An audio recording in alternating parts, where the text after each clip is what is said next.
Los prisioneros, en la parte de atrás hay unas luces, como una especie de luces de candelas, de velas, que hacen que la pared de la caverna se proyecte en unas sombras, como estas sombras chinas y esto es un poco lo que, la escenografía, ¿no? Bueno, pues se supone que estos prisioneros están ahí desde siempre, en el fondo ni siquiera saben por qué están, pero están, realmente están, digamos, yo diría que de alguna manera, como no saben lo que se están perdiendo, pues de alguna manera estarían confortables, pero no vamos a comentar. Bueno, la cuestión es que uno de estos prisioneros logra escaparse, desatarse y emprende un camino hacia la salida, ¿no? Es una salida escarpada, la caverna se supone que está como enterrada, o sea que ya hay una cierta dificultad para abandonar la caverna, hasta que por fin consigue salir y lo primero que le ocurre a este prisionero es que se encandila, claro, porque hemos estado ya no unas horas, sino toda la vida en la oscuridad, la luz del sol directamente nos enceguece. Realmente este prisionero podría tener hasta la tentación de regresar a la caverna, pero persiste en el exterior. Y en la medida que persiste, se va habituando a la claridad y va distinguiendo cosas, plantas, animales, piedras, paisaje, y empieza a tomar conciencia que realmente lo que él creía que era la realidad que él componía con esas sombras que veía en la caverna, pues en realidad era un reflejo, porque la auténtica realidad estaba fuera de la caverna. Este prisionero regresa, cuenta esto y lo toman por una persona, por un demente, lo agreden incluso porque nadie le cree, y no solo no le creen, sino que más les incomoda esta especie de prometer o de contarles que hay algo mejor de lo que tienen. Bueno, básicamente es esto, ahora vamos a comentarlo, ¿no? Básicamente es esto. Incluso más breve, o sea, hacer un pequeño, como el argumento de la historia, ¿no? Brevísimo, casi como se puede poner cuando uno consulta un programa de cine y hacer una reseña de lo que es la película, ¿no? Segundo, entonces, habría que comentar que el segundo paso, digamos que no necesariamente hay que enumerarlo, habría que comentar que esta alegoría de la caverna está en el libro séptimo de la República, que es una obra en general de la República dedicada a la política, es la política, digamos, de Platón, así como existe la política de Aristóteles. Ya sabéis que es importante esta proyección política de la filosofía y de la ética en estos autores, sobre todo en Platón, porque tiene como fundamental objetivo el formar al ciudadano para que pueda participar en la polis. Aquí también se puede hacer una referencia en algo que podéis tener preparado porque siempre sirve, aunque este examen tiene unas características, bueno, este ejercicio tiene unas determinadas características diferentes que en otras asignaturas, pero saber que es el libro de la República es de la época de madurez. Recordamos, podéis decir por escrito, que existen según 4 etapas, que se suele clasificar la obra de Platón en 4 etapas según tal, por ejemplo, según Abañano, o según lo que esté en el libro de texto, según, y se puede, bueno, como esto es un ejercicio que podéis hacer en casa, pues incluso, no es ocioso aquí enumerar todas las obras, que es una coma, la otra, o sea, no ocupa sitio. Bueno, pues estamos en el contexto, la contextualización, primero de la obra y del autor. Y dentro de la contextualización podríamos decir que estos fragmentos, esta obra, pero sobre todo este fragmento, ha sido muy importante en la historia, vamos, ha tenido mucha repercusión en los comentarios respecto a la filosofía de Platón. Yo creo que es el más conocido de todos. Creo que cualquier persona que haya tenido un mínimo contacto con la filosofía lo conoce y si no, aunque no haya tenido contacto, son ese tipo de referencias que no nos resultan extrañas. Aquí está quizás la base, o por lo menos a través de la explicación de estas alegorías, podríamos llegar a expresar o definir bastante bien lo que es la filosofía de Platón, cómo concibe Platón la filosofía. Así como en el banquete también, pero en el banquete también se puede hacer esta relación, porque si hemos visto el banquete, el banquete es más la figura del filósofo. La filosofía, pero a través de la actitud filosófica. Aquí también, porque realmente es el ser humano el que va a romper las cadenas y va a tener la capacidad de dirigirse a las cosas tal cual son.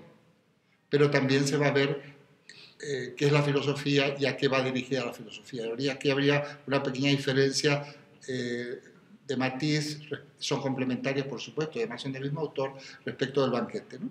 Si alguna vez hemos dicho y recordamos ahora que la filosofía la podemos considerar de alguna manera como desde dos puntos de vista, una como la actitud filosófica, la filosofía como pregunta, Eros es un buscador, se interroga, busca, la actitud, esa actitud que ya veremos como dice Aristóteles, que surge de la admiración. Y luego, si la otra vertiente es la filosofía como respuesta, o de alguna manera, sí, de donde podrían incluso surgir las teorías filosóficas o las distintas explicaciones, pues bueno, en la alegoría de la caverna encontramos esa digamos, conexión con lo que es la actitud filosófica, pero de alguna manera habría ya,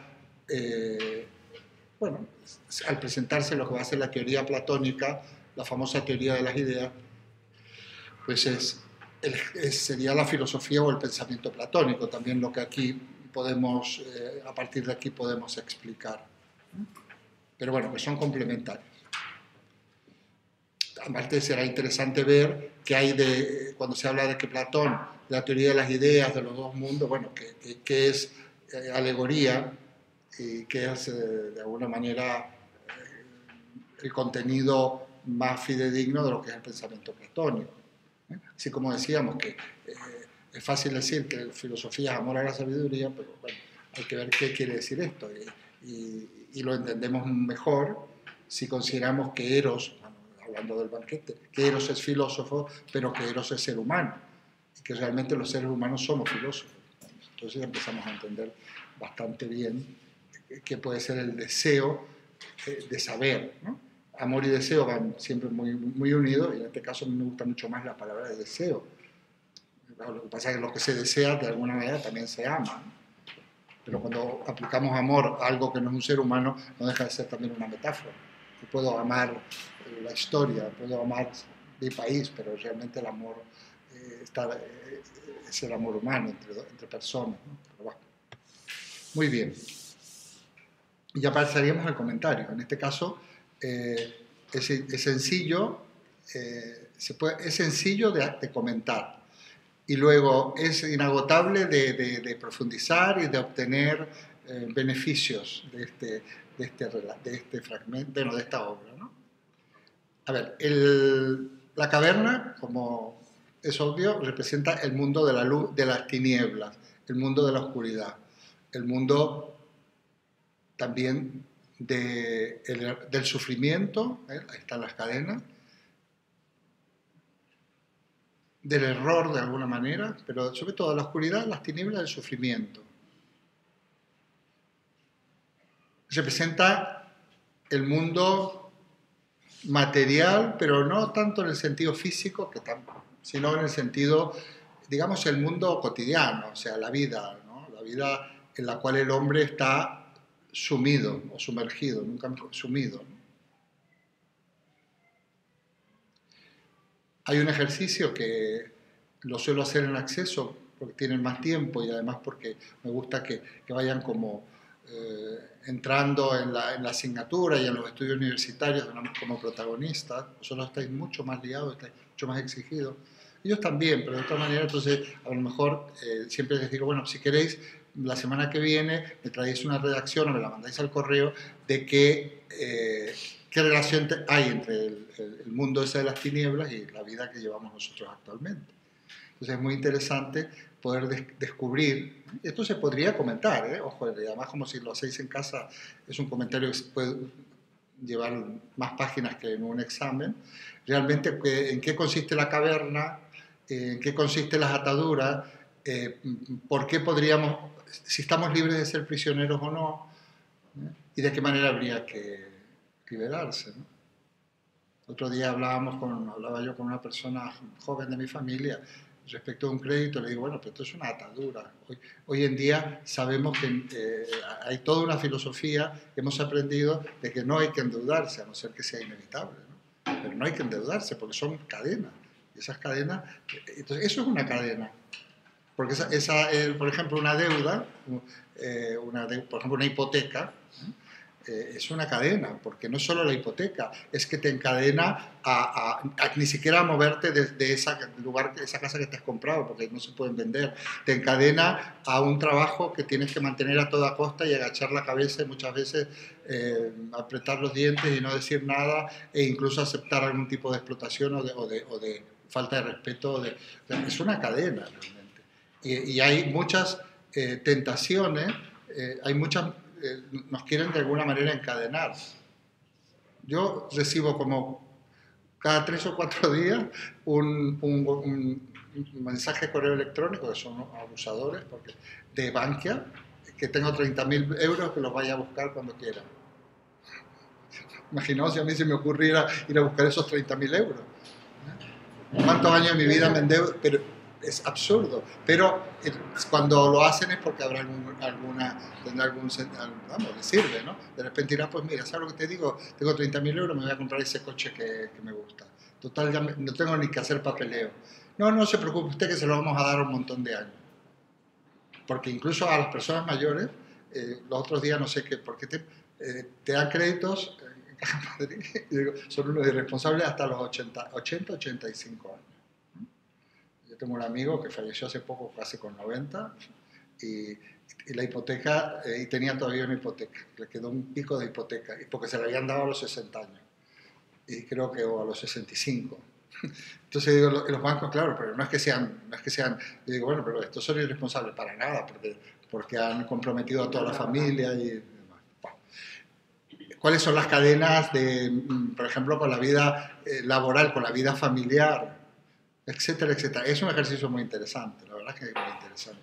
Y hacer ese ejercicio y luego tener una reunión de grupo donde vamos comentando cosas es sumamente útil.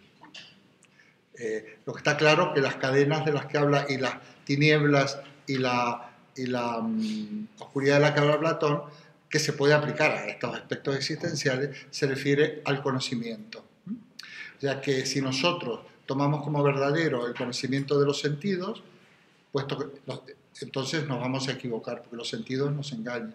Los sentidos, las cosas no son tal como las vemos, esto es lo que viene a decir Platón, tal como nos la presentan los sentidos.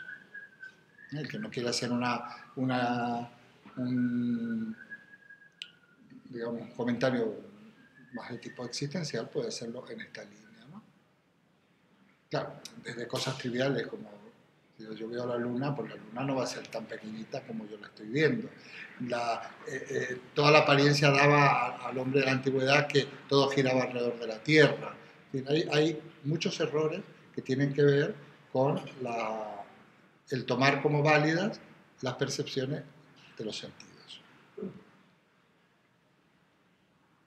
Entonces, lo que nosotros conocemos a través de los sentidos son como las sombras de las cavernas, son meras, digamos, proyecciones o copias imperfectas de lo verdadero. O sea, la sombra es una apariencia. El término apariencia es muy, muy técnico aquí. Es una apariencia. ¿Y de qué? Bueno, esa apariencia es de alguna manera una representación imperfecta de algo que es lo que produce esa sombra. Estamos comentando, pero aquí profundizaremos más, porque de paso aprovechamos para explicar la concepción platónica. Eso por un lado. Cuando el prisionero sale, bueno, y es difícil salir y es difícil persistir en el mundo exterior, aquí nos está indicando la dificultad que existe para ser capaces de abandonar ese mundo de sombras, de oscuridad, que no tenemos por qué saber que es engaño, pero que para Platón sí lo es un mundo, digamos, engañoso. Bueno, pues aquí hay que tomar es difícil, o sea, hay que hacer un esfuerzo. Hay que realmente, quizá, diría yo, fuera de Platón, para emprender este camino de abandonar la caverna, pues hay que haber llegado a una crisis muy importante. Y dice, bueno, pues esto no me sirve, yo me tengo que lanzar un poco a la aventura, aunque haya riesgos en el camino, ¿no?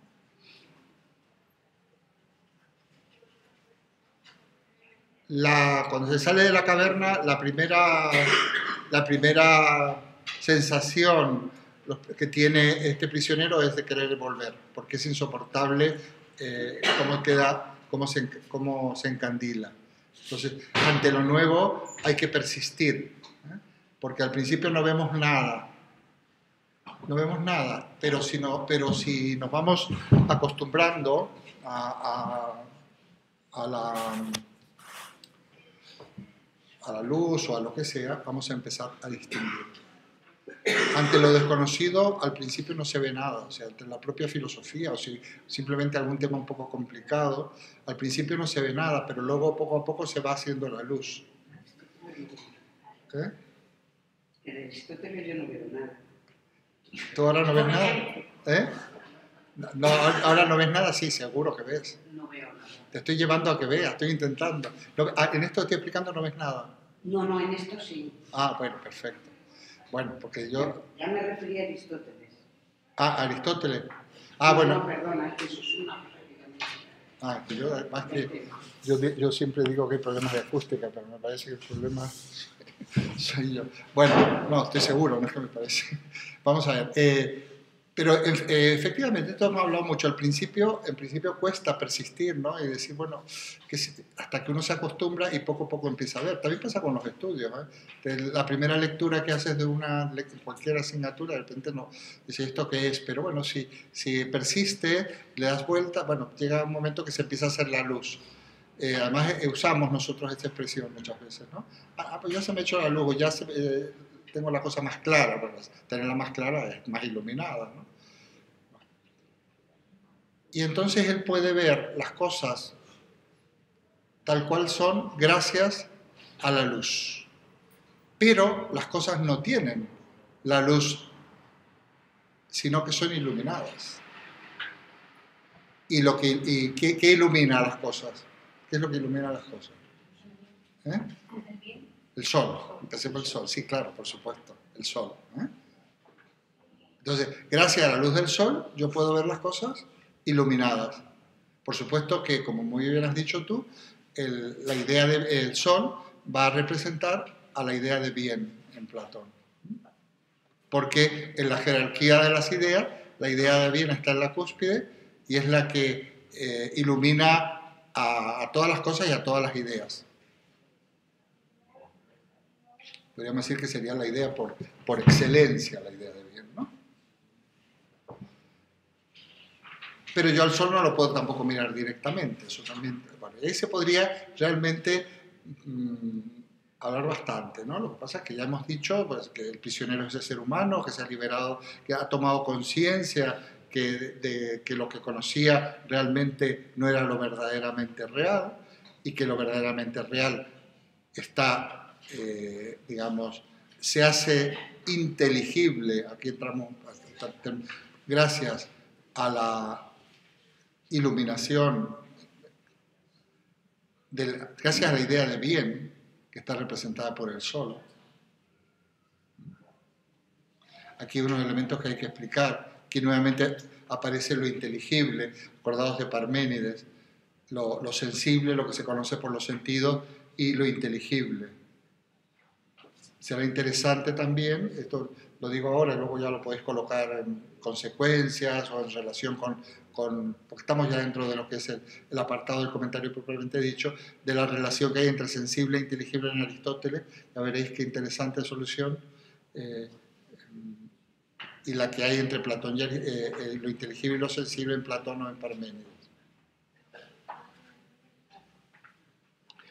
Cuando se habla de dos mundos en Platón, bueno, repito que aquí bastaría explicar las metáforas que utiliza en el relato de una manera discreta y ya está.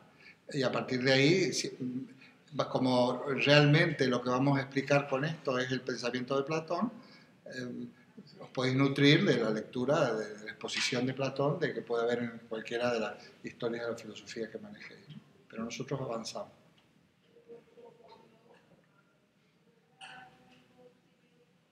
Digamos que la primera cuestión no es tanto que Platón desprecie el mundo de los sentidos. Esto es importante, estamos entrando un poco, que esto puede formar parte del comentario, porque de hecho, a ver, ¿qué es explicar el pensamiento de un autor sino comentar sus obras? Entonces,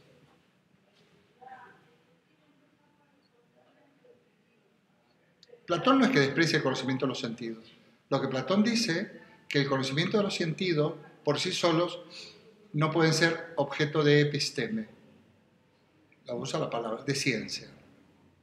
Fijaos que hemos dicho que Platón no está en esa vertiente de que se ocupa de la física, pero como episteme en griego significa ciencia, conocimiento racional, como verdadero, por lo menos con esa ocasión, que si nosotros tomamos como objeto de nuestro conocimiento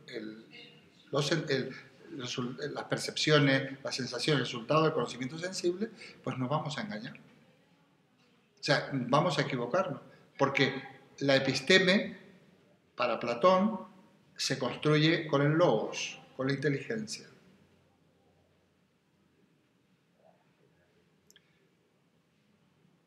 Digamos que salimos de Platón, de la terminología clásica, podríamos decir con nuestras palabras, que la ciencia no es de lo concreto. La ciencia, o mejor dicho, aunque la ciencia se apoye en lo concreto, en los fenómenos, por ejemplo, la ciencia más empírica y más experimental actual, la física, o que se ocupe de los fenómenos, pero de todas maneras intenta construir enunciados que sean válidos y demostrados según el método científico, los distintos pasos del método científico, pero esos enunciados sean en el nivel abstracto, sean en el nivel del logos, que son inteligibles, digamos. No existen las leyes de la física, lo que existen son unos cuerpos o unas partículas, o lo que sea, que cumplen con esas leyes, pero no existen las leyes, la manera que tiene la inteligencia humana de organizar esos conocimientos y de presentarlos. Ya lo hemos dicho muchas veces, es como no existe el horizonte, pero el horizonte nos permite ver las cosas. No existen las leyes, existe la regularidad que las leyes presentan. Esto es, por supuesto. Bueno, esto es interesante porque esto es distinguir lo sensible de lo inteligible. No es necesario estar en filosofía para eso. Como digamos, no existe la ciencia como tal, existe la reflexión científica o la organización de los conocimientos, eso es la ciencia. Lo demás son esquemas puestos por la inteligencia humana que permiten organizar los datos de la realidad. Entonces, esto es importante tener en cuenta que para Platón es poder traspasar la barrera de los sentidos para poder llegar a lo que las cosas son. Estoy utilizando casi palabras platónicas que ahora voy a comentar. ¿Tiene algún valor el conocimiento sensible para Platón? Por supuesto. En realidad el mismo valor que va a tener para Aristóteles. Lo que pasa es que Aristóteles va a ser más explícito en esto y lógicamente avanza. Es la ocasión para Platón es el punto de partida del conocimiento de la episteme, el conocimiento verdadero es el punto de partida y la ocasión para que yo emprenda ese camino. O sea, si yo no tuviera sensaciones, que es el primer tipo de conocimiento que tengo en relación a las cosas, no avanzaría, que yo buscaría otras explicaciones o vería qué hay detrás de eso, ¿verdad? O sea que inevitablemente el punto de partida del conocimiento va a ser el conocimiento sensible. Otra cosa es que no nos podemos quedar ahí porque los sentidos nos engañan. Cuando decimos esto, más que nos engañan, los sentidos nos dan una imagen o una muy deficiente y muy sesgada de las cosas, ¿no? Pero, fijaos, para Aristóteles será el punto de partida necesario del conocimiento. Y para los discípulos de Aristóteles medievales también. Creo que lo hemos comentado en clase. Santo Tomás de Aquino, que lo tenemos que ver, que es un aristotélico. No vamos a estudiar la teoría del conocimiento de Santo Tomás de Aquino cuando llegue el momento, porque es aristotélico, estudiaremos otras cosas.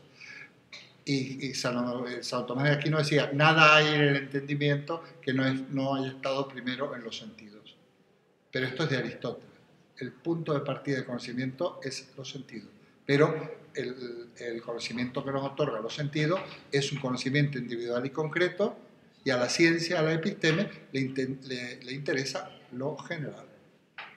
No describir, por más racionalmente que sea, un hecho aislado, sino poder sacar una conclusión.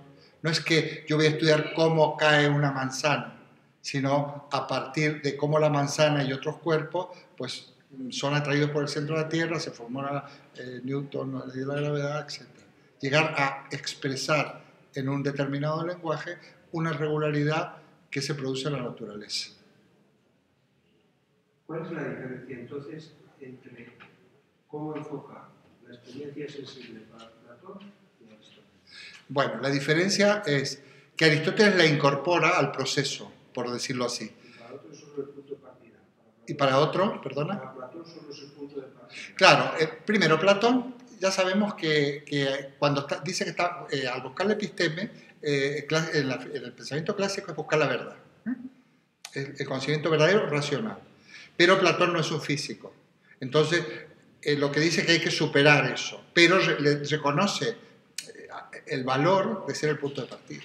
Punto de partida, pero luego no lo utiliza, no lo incorpora. No. En cambio, Aristóteles lo incorpora, vamos a llamarle, entre comillas, científicamente, a explicar científicamente el proceso de conocimiento. O sea, la primera teoría del conocimiento explicada en términos científicos, antiguos, pero científicos, es Aristóteles.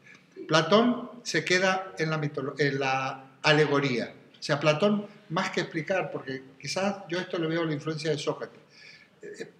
Por una parte, porque a lo mejor no le interesa, no estaba en eso. Segundo, porque tampoco se utilizaba esa explicación científica del conocimiento, que podríamos llamarle psicología del conocimiento. Tercero, porque era discípulo de Platón. Entonces, lo que Platón hace muchas veces, insinúa o plantea problemas a raíz de artilugios, digamos, casi teatrales, para que la gente se cuestione y responda, siguiendo la estela de su maestro Sócrates, ¿no? Pero en Aristóteles ya vas a ver que en Aristóteles, digamos, la teoría del conocimiento aristotélica, es como se llama a veces a la nociología o esta parte de la filosofía de estudio del conocimiento, yo diría que está vigente hasta nuestros días. Pasa que la hemos ido adaptando, pero ya veréis que cuando muy prontito, en la clase próxima, yo explique la doctrina de la extracción aristotélica, está vigente, adaptada. ¿Hay alguna similitud? ¿Hay alguna? ¿Hay alguna similitud de que Aristóteles incorpore el conocimiento inductivo y Platón sea deductivo? Pero no te he escuchado la primera parte. Perdón. Que si hay alguna similitud, así por otras palabras, en que Aristóteles lleva al conocimiento por el método inductivo. Bueno, eso solo sería una consecuencia luego, ¿sabes? Porque por un lado estaría la teoría del conocimiento, cómo se conoce, y luego a partir de cómo se conoce, cómo se puede avanzar en el conocimiento a través de el razonamiento deductivo, que en Aristóteles tiene un nombre. Él va a dedicarse a pormenorizar, y lo vamos a poner aquí en la pizarra, su prototipo de razonamiento deductivo, que es el silogismo. Él se dedica, vamos, es uno de los... Aristóteles es un gran descubridor, un gran inventor, diríamos, ¿no? Pero inventor en el sentido de descubridor. Entonces él tiene una obra de lógica, se llama El órgano, ¿eh? Él escribe un tratado de lógica completo, donde está desde la teoría del conocimiento hasta la lógica, la inducción, la deducción, el razonamiento científico. Él tiene una obra completa de eso. Que luego, por supuesto, y por otra parte, obra que tuvo vigencia hasta Newton, prácticamente. ¿No? Hasta Newton. Y que en algunos casos siguió, y lo que hizo Newton no fue tirarla por tierra, fue adaptar, digamos, no solo Newton, porque antes de Newton han pasado muchos. El propio Guillermo de Ockham fue muy importante, en los empiristas, etc., ¿no? Kant. Pero sí. Ahora, esto lo vemos, la clase de Aristóteles, o sea, la próxima, ya veréis que es completamente técnica, casi no da pie a hablar o del amor o del saber, se podría, pero quiero decir que vamos a hablar de otras cosas. Aunque Aristóteles es el que dice que todo hombre es precisamente el punto de partida de lo que yo, a lo que yo vuelvo siempre en este curso, es todo hombre desea naturalmente saber. Es la primera frase del primer capítulo del libro de la metafísica, de esa obra que en realidad se llama Filosofía Primera y no se llama Metafísica. Entonces, bueno, vamos a bien, en esa línea es muy importante que lo vayamos comparando para que vayamos viendo. Y luego hay otro autor que es interesante, un actor menor para mi modo de ver desde el punto de vista filosófico, pero que bueno, tiene mucha importancia, que es San Agustín, que también está en el programa, y San Agustín es un platónico, y algunas cosas las vemos perfectas con San Agustín. Es un platónico cristiano, y que ha hecho un trasvase del platonismo al cristianismo, porque en realidad el trasvase lo ha hecho él, porque era un neoplatónico y se convirtió. Bueno, muy bien. Entonces, a partir de aquí, bueno, esto tiene relación con algo que es muy conocido y también muy repetido, pero vamos a darle la importancia que tiene. Porque si vais a los manuales, dirá, pues Platón consideraba que el hombre estaba formado por alma y cuerpo. Bueno, esto sí lo podemos poner, esto es real. Esto es muy central. Y yo mismo le llamo a esta concepción dualismo antropológico. El dualismo antropológico sería considerar que en este caso el individuo humano, está formado en realidad por dos partes, pero que son dos partes heterogéneas. Es como está formado como por dos seres, no por dos partes, casi por dos realidades ontológicas. Porque el hombre para Platón es el alma, y además se le agrega el cuerpo, pero no forman nunca una síntesis. Por eso hablo yo ni una unidad estrictamente hablando. Esto lo va a resolver Aristóteles, Esto lo resuelve Aristóteles. Es que es muy interesante ver cómo algunas cuestiones que quedan así planteadas, Aristóteles las resuelve, fue muchos años discípulo de Platón. O sea que no es que fuera un poco, fue el principal discípulo. Entonces, el hombre está formado por alma y cuerpo. Es interesante que entendamos estos conceptos dentro de lo que es la filosofía platónica. El alma, psique, se dice en griego, divine psiquis, ¿no? Se escribe así como P-S-I-J-E o C-H-E, da igual. Que la G la traducen algunos como CH, pero se pronuncia como J, o como directamente, es un poco más moderno poner psique directamente, ¿no? Entonces, psique quiere decir algo así como soplo, como aire, como, por decir, que es inmaterial. Pero sí, el alma es inmaterial. El alma, además, es el hombre.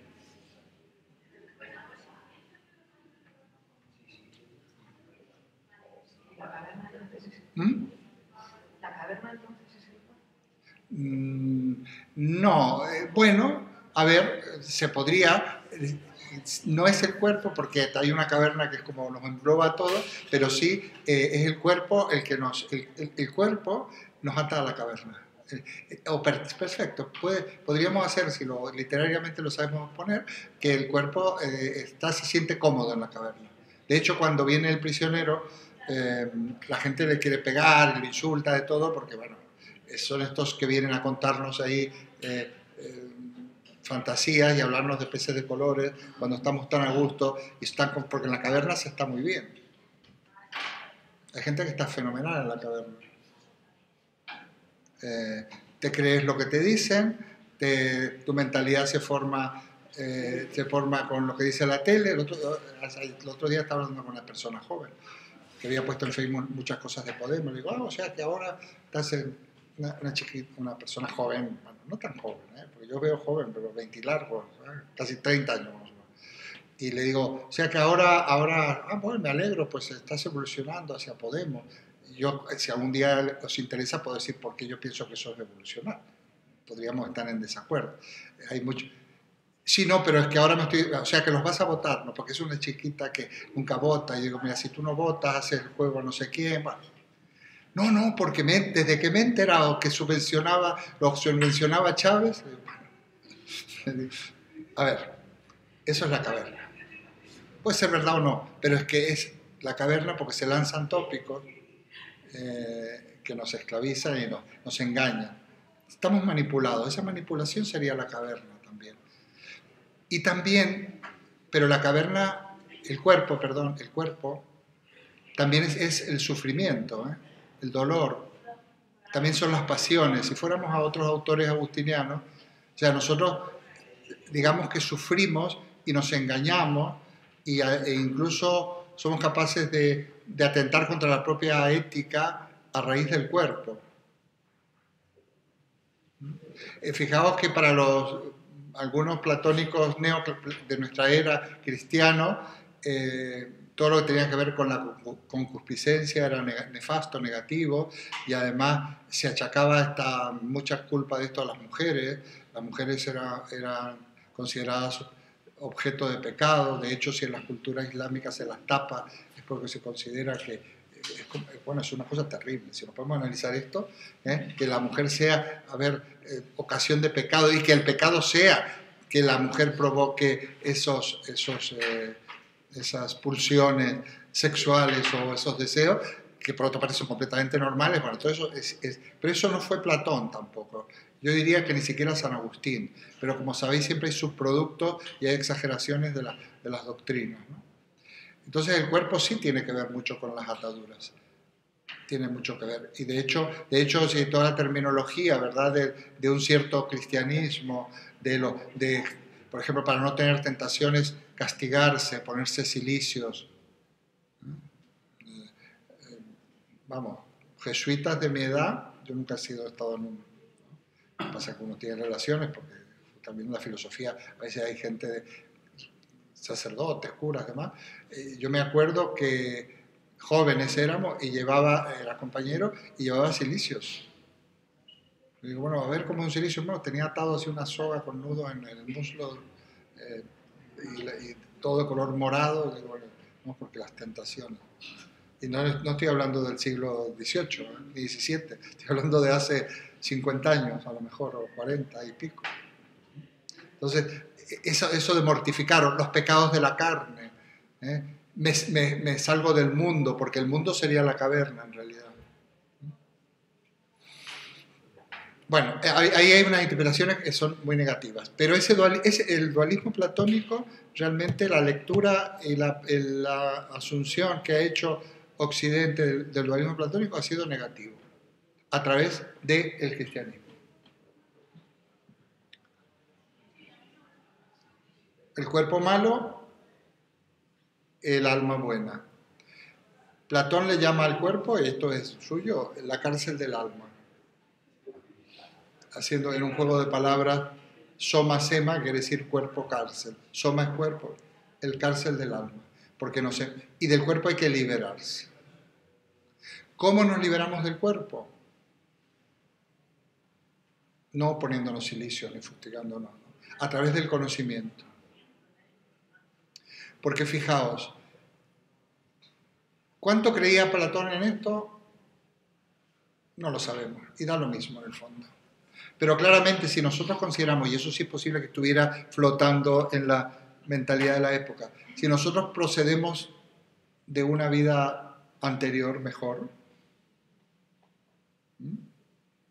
parecido a lo de Adán y Eva, al mito adámico, al mito bíblico, con la diferencia que nosotros no somos Adán, nosotros no hemos estado ahí, pero nuestros orígenes estaban en una época paradisíaca que por un pecado se nos expulsa de ese paraíso y tenemos que empezar a intentar reconstruirlo, pero no sé si lo estamos haciendo o no. Más bien parece que no. Pues en este caso el ser humano, el alma, ha sido expulsada y el castigo fundamental de la expulsión es el olvido, diría Heidegger, el olvido del ser, el olvido de la verdad, el olvido del conocimiento. Porque yo en ese mundo anterior el alma conocía todas las verdades, y las olvido. Pero en este mundo, si yo soy capaz de orientarme en el camino de la verdad, y las voy, como diríamos, como reconociendo, porque las verdades no se pierden, están como en la memoria de los ordenadores, que luego encuentran cada cosa, ¿no? Es decir, parece que uno las ha borrado, pero los expertos te pillan ahí unas conversaciones y unos datos increíbles. O sea, todo queda ahí, ¿no? Es como la actual, todo lo que hemos dicho y todos los WhatsApp que mandamos y todo lo que escribimos, está todo ahí, no se va a perder nunca, lo manejan en el momento oportuno quienes tengan el poder sobre eso. No hay ningún peligro si uno no va a ser candidato a presidente de nada, pero si no, nada se ha perdido, nada, ni esta clase que estoy dando, aunque la borremos y aunque no la grabemos.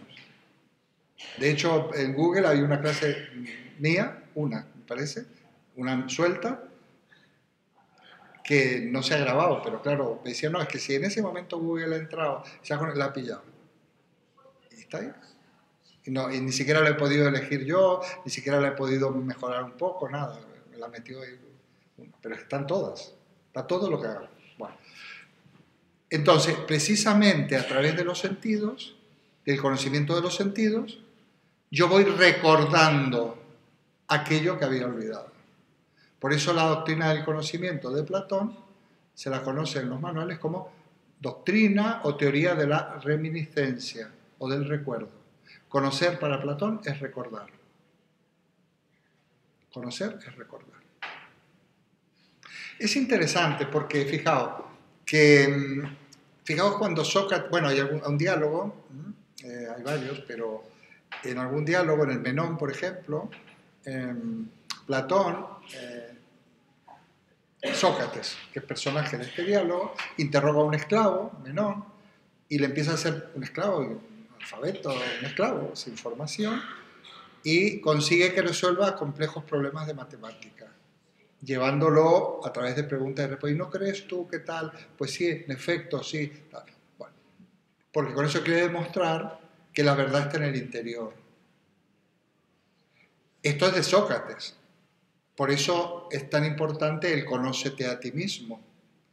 Porque ese conócete a ti mismo, por un lado, es muy bonito desde el punto de vista de la filosofía de la vida, bueno, hay que conocerse uno mismo, y yo creo que es muy válido, ¿no? A veces no nos conocemos y por eso metemos tanto la pata o somos infelices, pero esto, desde el punto de vista del conocimiento de la episteme, está diciendo, Platón está sosteniendo que las verdades están en el alma, o sea, que no dependen de los sentidos, porque precisamente ahí los sentidos serían la caverna y el alma sería cuando yo salgo de la caverna. Precisamente lo que está fuera en la metáfora es lo que está dentro. Y es el alma donde. Pero, ¿por qué conozco yo? Porque precisamente, gracias a los sentidos, yo dirijo mi vista hacia afuera, pero que en realidad es adentro, y la idea de bien va a iluminar esas verdades. Pero yo me he podido fijar en ellas gracias a que tuve conocimiento sensible. Fijaos, la doctrina del conocimiento de San Agustín se llama iluminismo. Explica exactamente igual que Platón el conocimiento, es un platónico de la cabeza a los pies, solo lógicamente adaptada al cristianismo, no piensa que es de otra vida, San Agustín explica muy detalladamente, muy interesante, cómo cuando Dios crea el alma, pone las verdades en nuestra alma. Dice San Agustín, como razones seminales, o sea, como semillas, que luego florecerán, si yo dirijo mi mirada a ella, pero al mismo tiempo Dios ilumina. Dios ilumina, o sea, si el ser humano puede llegar a la verdad para San Agustín, es porque Dios lo ilumina. Hombre, hay unos requisitos para que Dios te ilumine, ¿eh? Hay requisitos. Saber mirar bien, mirar con pureza de corazón, limpio, en fin. Hay una actitud filosófica, en fin y al cabo. Entonces, Dios te ilumina. Y en el caso de Platón, lo que ilumina es la idea de bien. Y bueno, aquí podríamos empezar a elucubrar, ¿no? Pero la cuestión así, el esquema es este, ¿no? Lo podríamos elucubrar. Pero realmente los sentidos los tiene el hombre en la misma. Perdón, hablo un poquito más alto. Sí, que realmente lo que son los sentidos el hombre lo tiene tanto en el interior de la caverna como luego fuera. En el interior de la caverna lo único que hace es ver sombra. Y en el exterior lo que es también es ver. Sí, en el interior de la caverna, digamos, pero tú ves lo que, en el fondo estás viendo lo que en los propios... A ver, estás viendo, para que utilicemos el mismo verbo, con los ojos. Y afuera estás viendo con la inteligencia, en el fondo. Aunque sea un ver, es un ver con la inteligencia, que es lo inteligible. Es por eso, ya creo que lo comentábamos con Parmeni. Tú estás leyendo algo, no lo entiendes, de repente dices, ya lo he visto. No, el texto ya lo habías leído, no, lo he visto con la inteligencia. Nosotros vemos con la inteligencia. En la filosofía oriental existe toda una serie de colección de sentencias, de frases, de escritos más o menos sapienciales, donde dice que precisamente hay una capacidad de ver con la inteligencia que no todo el mundo la ha desarrollado. Por ejemplo, el tercer ojo. Sería una capacidad. Pero bueno, estas metáforas son interesantes, pero el asunto es que es una óptica especial que tú adoptas. Porque cuando yo digo, bueno, ¿y cómo se puede aplicar esto a la vida? En la línea de la filosofía como escuela de vida. Bueno, aprender a distinguir lo fundamental de lo accesorio. Que ya veréis cómo lo explica eso Aristóteles, científicamente referido al conocimiento de la ciencia. Pero normalmente en la vida hay cosas que son accesorias y otras cosas que son fundamentales. Y muchas veces lo accesorio nos impide ver lo fundamental, ¿no? Dice, el árbol te impide ver el bosque. Entonces, esta especie de reconversión de tu óptica, no solo óptica visual, sino de la inteligencia, es lo que te va a permitir ver. Y eso es un salir de la caverna. Yo creo, de todas maneras, yo me lo explico así, también lo hemos comentado, que ese cambio de óptica se produce en los individuos a raíz de lo que yo le llamo situaciones límite. Esto es una manera mía de organizarlo. O sea, un jarro de agua fría, algo que te pasa, algo que te hace, que tienes que afinar la visión. Y eso, y salir de la caverna.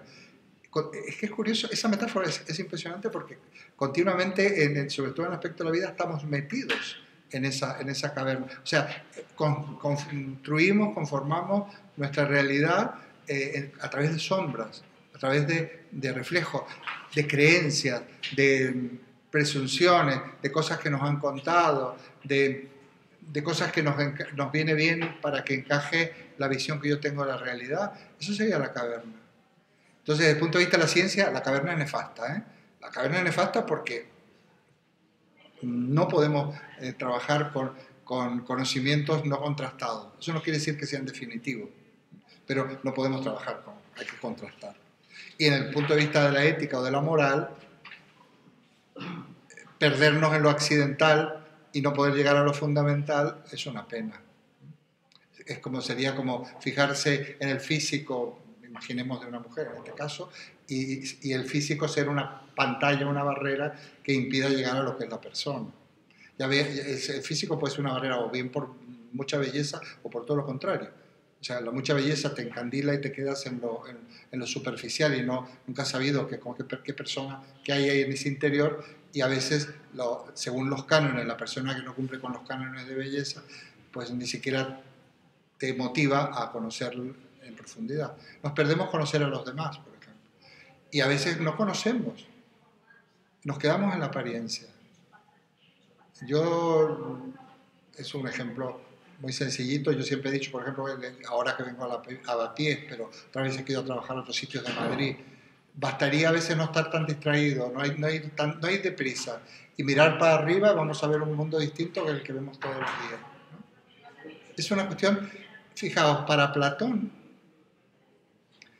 verdad, entre otras maneras, que verdad se dice aletheia en griego, con Z, aletheia.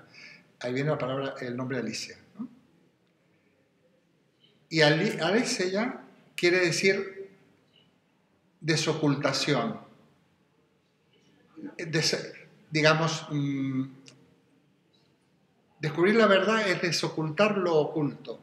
Aletheia sería lo desvelado, lo descubierto, lo que estaba oculto y lo hemos desocultado. Aquello que estaba escondido y lo hemos dejado nacer. Lo hemos hecho nacer, lo hemos hecho aparecer. Aquello que estaba encerrado en la apariencia, a lo mejor en la caverna, y que emerge, aletheia. Eso es una de las cosas, la palabra casi central, digamos, un diccionario español, griego clásico. Platón utiliza mucho, en cuanto a la doctrina, cuando están hablando de la verdad, el término ortotes, pero con ortotes. Y eso quiere decir corrección de la mirada.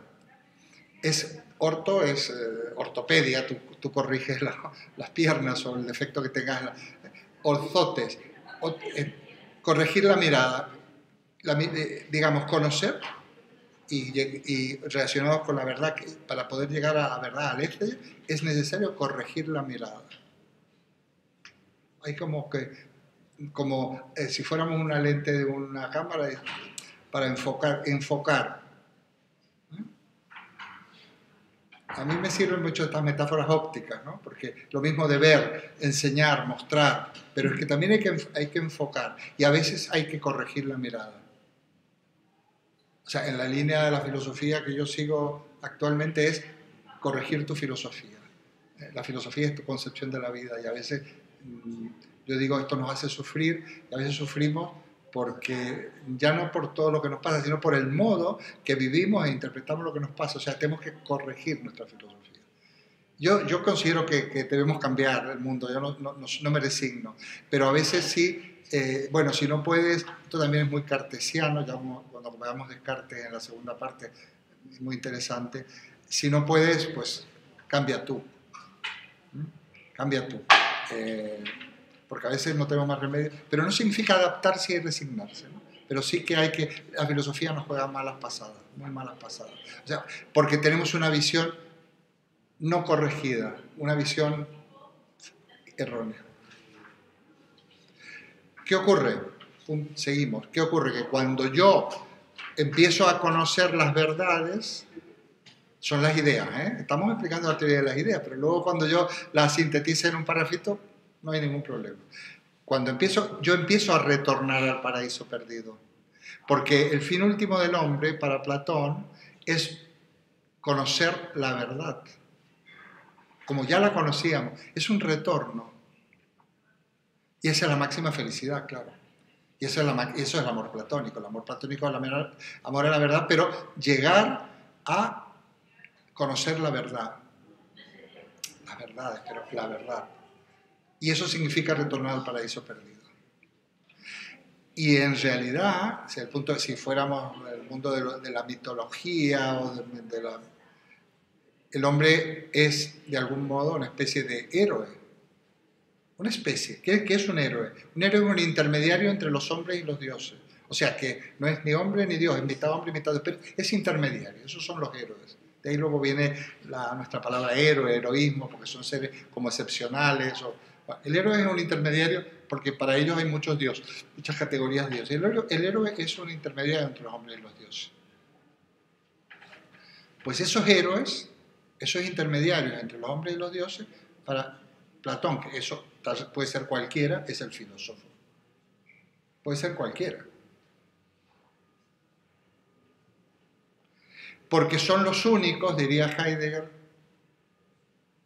que pueden ir tras las huellas de los dioses que han huido. Poesía pura, ¿eh? Esto ya es Herder, pero los héroes, los filósofos, los hombres, los seres humanos, son los únicos que pueden ir tras las huellas de los dioses que han huido. Porque ya lo primero que tiene que ocurrir es que tú adviertas las huellas para poder ir tras ellas. Las huellas están, pero no siempre las vemos. Y para ver las huellas, ¿qué tiene que ocurrir? Corregir la mirada. Mirar de otra manera. Entonces, si nosotros miramos de otra manera, vamos a ver las huellas. Digamos los signos de los tiempos, por dónde van los tiros, qué está pasando. Es que y fijaos que es un ejercicio intelectual, pero no, es un ejercicio existencial. Cuando digo existencial, integro todo, integro la inteligencia y todo lo demás. A mí no me gusta utilizar, bueno, no estoy acostumbrado a utilizar términos como inteligencia emocional, ese tipo de términos, pero bueno, integrar eso en lo existencial es aquello que soy yo completito, mi yo y mis circunstancias de Ortega, ¿no? Entonces, realmente el poder advertir esas huellas es también salir de la caverna. Y es una tarea, es la tarea del ser humano, impresionante, y es lo que nos permitirá volver al paraíso perdido, que en este caso es una sensación de volver a algo que yo creo que no se vuelve porque ni siquiera se ha estado, entonces ni siquiera está, pero no importa, la sensación es la misma. Y el conocimiento, para ser científico hay que corregir la mirada, hay que aprender lenguaje de la ciencia, yo ayer hablaba con mi hijo pequeño que es médico, me estaba contando unas cosas hablando de otro tema, de la incertidumbre en el ejercicio de la medicina. Bueno, es una maravilla hablar con los hijos, la verdad. Me gusta mucho. ¿Se puede hablar con los hijos? Es una maravilla hablar con los hijos. No, pregunto que si se puede hablar con los hijos. Sí, no, yo sí. No siempre. Yo sí. Yo sí, pero bueno, no os voy a contar mi vida. Yo sí porque he tenido una relación de mucha calidad con ellos, porque nos vemos, es como, digamos, quizás lo que no tuve tanto fue la cotidianidad, y eso hace que cuando nos veíamos, y ahora son grandes, era siempre vernos. No irnos por ahí, entrar y salir, dar un portazo, no, vernos. Entonces, es una maravilla. Bueno, me enterneció mucho. No, y además la explicación, cuando me hablaba de está en R3 de neurología. Pero tiene 26 añitos, pero haciendo filosofía de esto, ¿no? Entonces, hay un tipo de inteligencia que es la inteligencia, digamos, esa corrección de la mirada que tiene que ver con la ciencia, pero que aún, en este caso la medicina, que como él dice, trabajamos con la incertidumbre porque no es una ciencia exacta. Y eso lo tenemos que hacer en cualquier disciplina y en cualquier estudio, pero también en la vida. También en la vida. La vida, tuvimos una reunión el sábado de un grupo que luego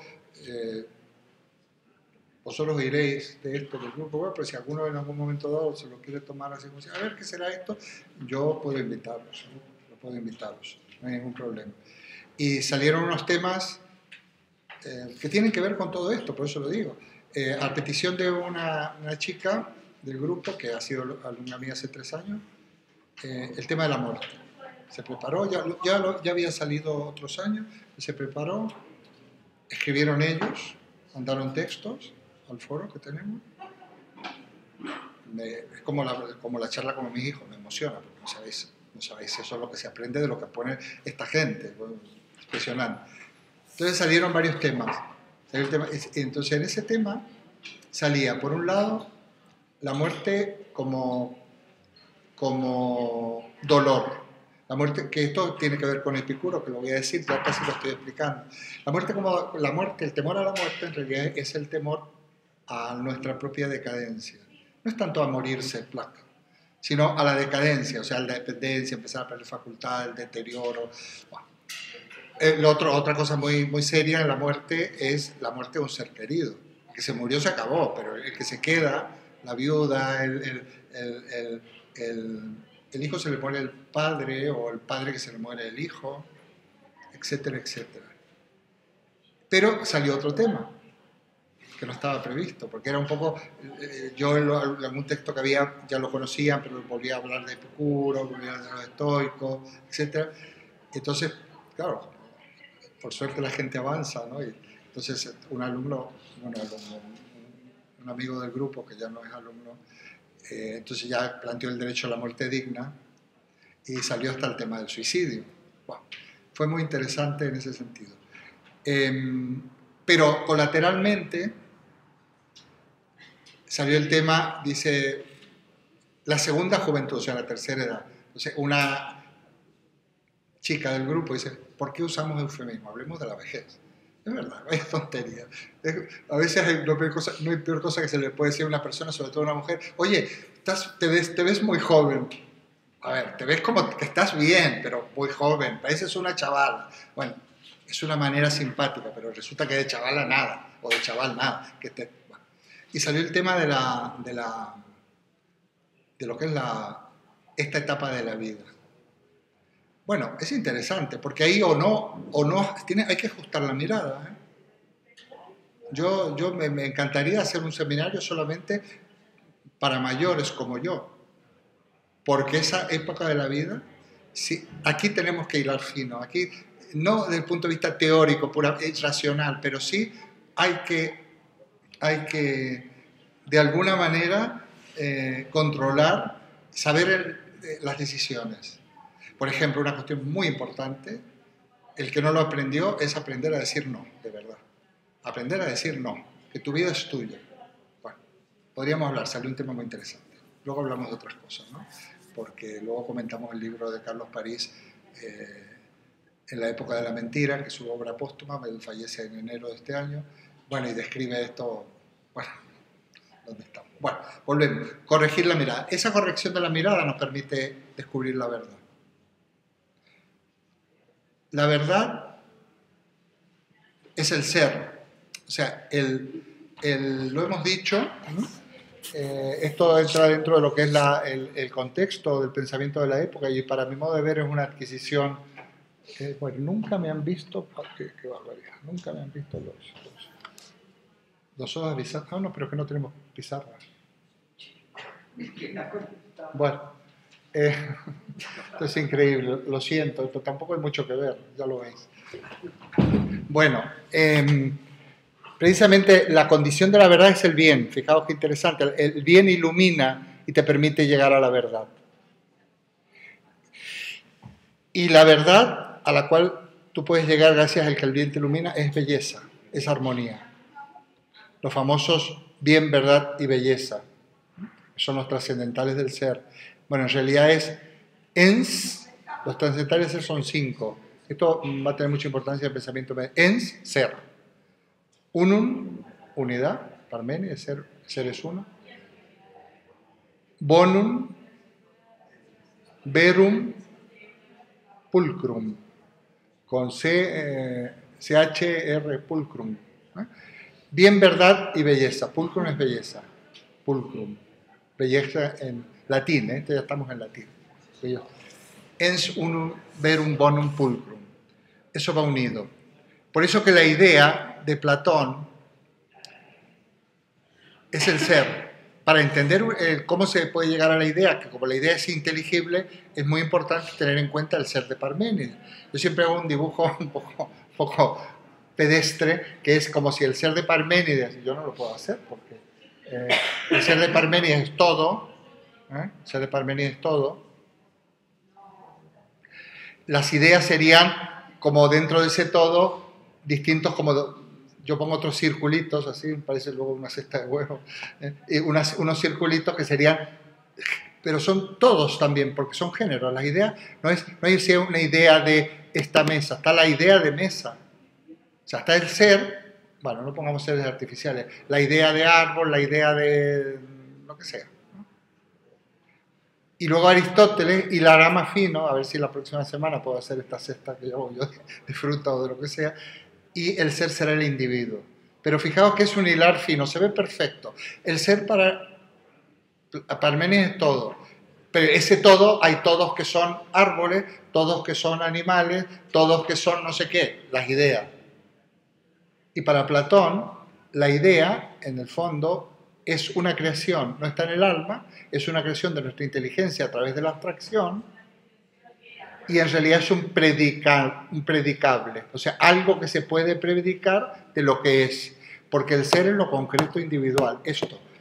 Entonces, la idea de grande, puedo decir, esta mesa es grande, o esto es una mesa. Yo aplico la idea de mesa a esta cosa concreta que la conozco a través de los sentidos y que Aristóteles va a aceptar asumir perfectamente. Los sentidos no nos engañan, solo que no nos podemos quedar en los sentidos para llegar a la verdad. Porque para descubrir la esencia que llama Aristóteles, o sea, lo que la cosa es, hay que hacerlo, la esencia es inteligible. Lo que la cosa que sería como la identidad de esa cosa.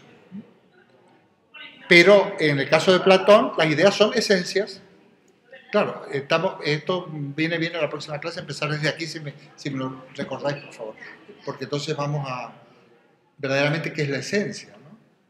Pero para anticipar, es lo que la cosa es. Por ejemplo, la esencia de... Los seres artificiales son engañosos, pero casi los tenemos seres naturales, nosotros.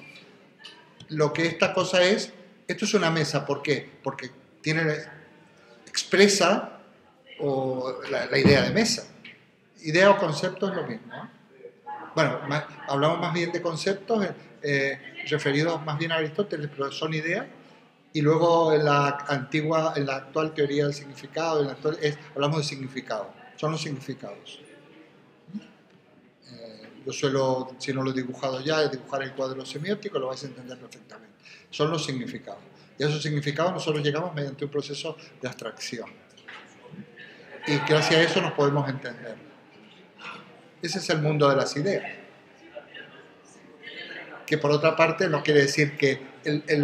bueno, y otro concepto, y otra cuestión importante que vamos a dejar planteada, no puedo escribir, es que en realidad, ¿qué término utiliza Platón cuando se refiere a la idea? Bueno, idea lo expresa de eidos, utiliza el griego eidos, el griego idea, exactamente igual que el nuestro, y morfé, que es forma, morfé. De ahí viene el pensamiento formal, el pensamiento abstracto, el pensamiento referido a las ideas. Pero la idea, dirá Platón, y esto sí que lo quiero explicar, no tengo más remedio que decirlo en griego porque vais a entenderlo mejor, es ontos on. Ontos on. A ver, on es ser. Onto es un genitivo, quiere decir literalmente es ser del ser. Cuando Platón dice ontos on, el sentido que tiene es lo más ser del ser, como la repera, ¿no? Del ser. Es el reser, es lo más ser del ser, el ontos on. No dice on como Parménides, pero bueno, es el on de Parménides, que se puede decir on o einai.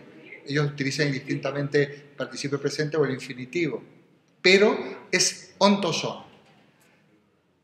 ¿Y sabéis de dónde viene un gran problema en cuanto al mundo de las ideas y el mundo real y esta especie de que un mundo existe? Bueno, es porque se ha traducido en todos los manuales, casi todos los libros, se traduce ontos on como lo verdaderamente real.